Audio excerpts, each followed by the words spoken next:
दोस्तों, जब हम क्रिकेट या फुटबॉल कहते हैं तो आप 100 नामों के साथ आगे आते हैं, लेकिन अगर हम जैवलिन थ्रो में कुछ नामों के बारे में पूछें तो क्या होगा? आप अपना सर खुजाओगे। हम बड़ी आसानी से ये कह सकते हैं कि भारत एक एथलेटिक राष्ट्र नहीं है। 130 करोड़ के देश में गिनी चुनी प्रतिभाएं ही हैं जो अंतर्राष्ट्रीय स्तर पर मेडल जीतने का सपना देखते हैं। ये प्रतिभाएं इतने उज्जवल रूप से उभरती हैं कि इस क्रिकेट के दीवाने देश में भी लोग उन्हें नोटिस कर जाते हैं।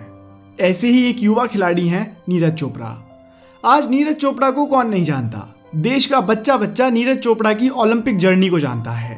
भारत के इस खिलाड़ी ने 2021 टोक्यो ओलंपिक्स में जैवलिन थ्रो में गोल्ड मेडल जीतकर इतिहास रच दिया है।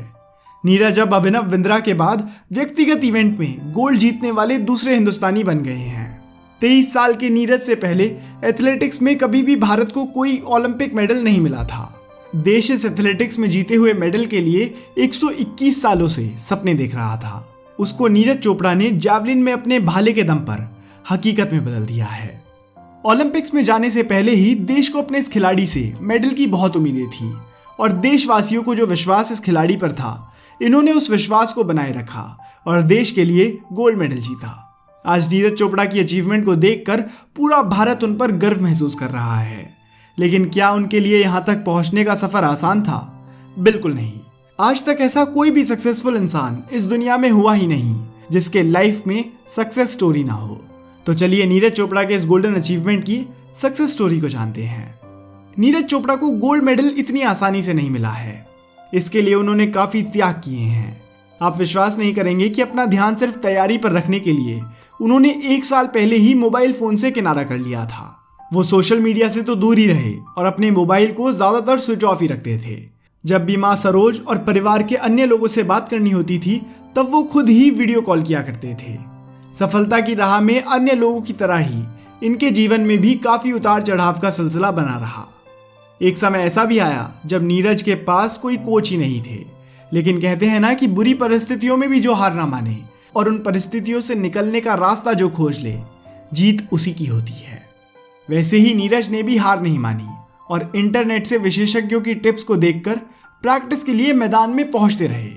इस तरह खेल के प्रति उनका कुछ इतना ज्यादा जज्बा था कि जहां से उन्हें मौका मिलता वो वहीं से चीजों को सीखा करते थे।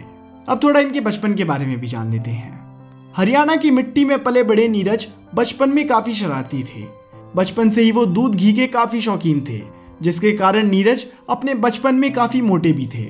उनकी दादी हमेशा उन्हें भरपेट और भरपूर प्रोटीन से भरा ही खाना खिलाती थी ताकि वो अपने पोते को हट्टा कट्टा देख सकें। हालांकि दोस्तों, दूध और देसी घी जैसी चीज़ों को बहुत ही ज़्यादा खाने की वजह से नीरज मोटापे के शिकार हो गए थे और अपने मोटापे के कारण गांव के दूसरे बच्चों ने इनका मजाक बनाना भी शुरू कर दिया था। उनके मोटापे से तो अब उनके परिवार वाले भी परेशान थे। इसीलिए वजन जब बेकाबू होने लगा तब उनके चाचा उन्हें 13 साल की उम्र में दौड़ लगाने के लिए स्टेडियम ले जाने लगे। हालांकि नीरज पानीपत से स्टेडियम में जाते थे अपने फिटनेस को पाने के लिए, लेकिन कब उनके अंदर एक नए शौक ने जन्म ले लिया पता ही नहीं चला। एक दिन उन्होंने मैदान पर अपनी उम्र से बड़े लड़कों को भाला फेंकते हुए देखा तो मन में इच्छा जगी, इसलिए जैवलिन पर हाथ आजमाना चाहा। बात करें इनके परिवार की तो ये 17 लोगों की जॉइंट फैमिली में रहते हैं। नीरज के परिवार में उनके माता पिता के अलावा 3 चाचा भी शामिल हैं। परिवार में चचेरे 10 भाई बहनों में नीरज सबसे बड़े हैं और शायद इसी वजह से वो परिवार के सबसे लाडले भी रहे हैं। अब बात करते हैं इनके जन्म और एजुकेशन की।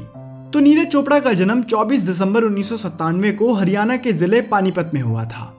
नीरज ने अपनी प्रारंभिक पढ़ाई पानीपत से ही की। अपनी प्रारंभिक पढ़ाई को पूरा करने के बाद नीरज चोपड़ा ने चंडीगढ़ में एक BBA कॉलेज ज्वाइन किया था और वहां से उन्होंने ग्रेजुएशन की डिग्री हासिल की। पढ़ाई के साथ नीरज जैवलिन में भी अभ्यास करते रहे और इसी दौरान उन्होंने नेशनल स्तर पर कई मेडल्स भी अपने नाम किए। नीरज ने 2016 में पोलैंड में हुए IAAF वर्ल्ड अंडर 20 चैंपियनशिप में 86.48 मीटर्स दूर भाला फेंककर गोल्ड मेडल जीता था, जिससे खुश होकर आर्मी ने उन्हें राजपुताना रेजिमेंट में बतौर जूनियर कमीशन्ड ऑफिसर के तौर पर नायब सूबेदार के पद पर नियुक्त किया। आर्मी में खिलाड़ियों को ऑफिसर्स के तौर पर कम ही नियुक्ति मिलती है, लेकिन नीरज को उनके प्रतिभा के कारण डायरेक्ट ऑफिसर बना दिया गया। आर्मी में जॉब मिलने से नीरज बहुत खुश थे क्योंकि उनके परिवार में आज तक किसी को भी सरकारी नौकरी नहीं मिली थी। ऐसे में अपने संयुक्त परिवार के पहले सदस्य थे जो सरकारी नौकरी करने जा रहे थे और उनके घर की आर्थिक स्थिति भी इतनी अच्छी नहीं थी। इसीलिए वो इस नौकरी के जरिए अपने परिवार की आर्थिक स्थिति में मदद भी किया करते थे और यहाँ पर भी उन्होंने अपनी जैवलिन थ्रो की प्रैक्टिस भी जारी रखी। बात करें नीरज चोपड़ा के अब तक के रिकॉर्ड्स की, तो उन्होंने अब तक जैवलिन थ्रो में काफ़ी सारे रिकॉर्ड्स बना लिए हैं।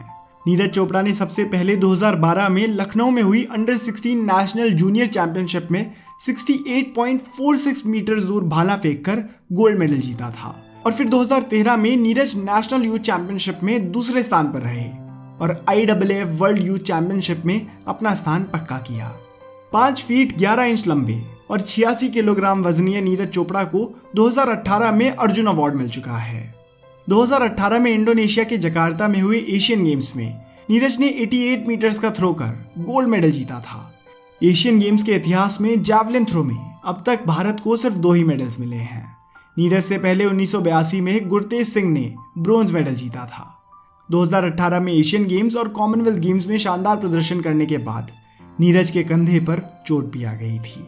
इस वजह से वो काफ़ी वक्त तक खेल से दूर रहे और इसके बाद कोरोना के कारण कई स्पोर्ट्स इवेंट्स भी रद्द हो गए, जिससे उनका खेल काफ़ी प्रभावित हुआ। लेकिन इसके बाद भी उन्होंने जोरदार वापसी करते हुए इसी साल मार्च में पटियाला में आयोजित इंडियन ग्रैंड प्रिक्स में अपना ही रिकॉर्ड तोड़ते हुए 88.07 मीटर्स का थ्रो कर नया नेशनल रिकॉर्ड बनाया। उसके बाद इस साल के ओलंपिक्स में इन्होंने जो प्रदर्शन किया उसके बारे में तो पूरी दुनिया जानती ही है। इन्होंने ओलंपिक गेम्स में जो गोल्ड मेडल भारत के नाम किया है, इसे भारत सदियों तक याद रखेगा।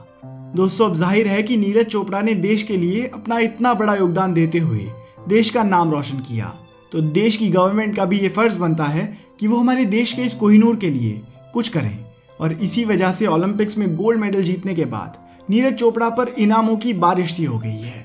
हरियाणा सरकार ने नीरज चोपड़ा को 6 करोड़ रुपए, क्लास 1 जॉब और रियायती प्लॉट देने की घोषणा की है।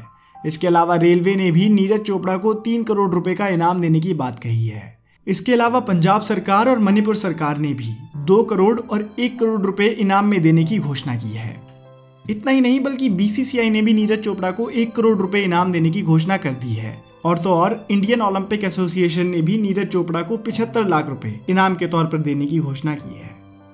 हमें उम्मीद है कि आपको नीरज चोपड़ा की ज़िंदगी पर बनाई गई हमारी ये वीडियो पसंद आई होगी। अगर आपको ये वीडियो पसंद आई हो तो आप इस वीडियो को अपने दोस्तों के साथ ज़रूर शेयर कीजिएगा। और अगर आप ऐसी वीडियो पहली बार देख रहे हैं और ऐसी और वीडियोस देखना चाहते हैं तो दोस्तों इस चैनल को सब्सक्राइब कर लीजिए, क्योंकि मैं आपके लिए ऐसी वीडियोस लाता रहूँगा। धन्यवाद।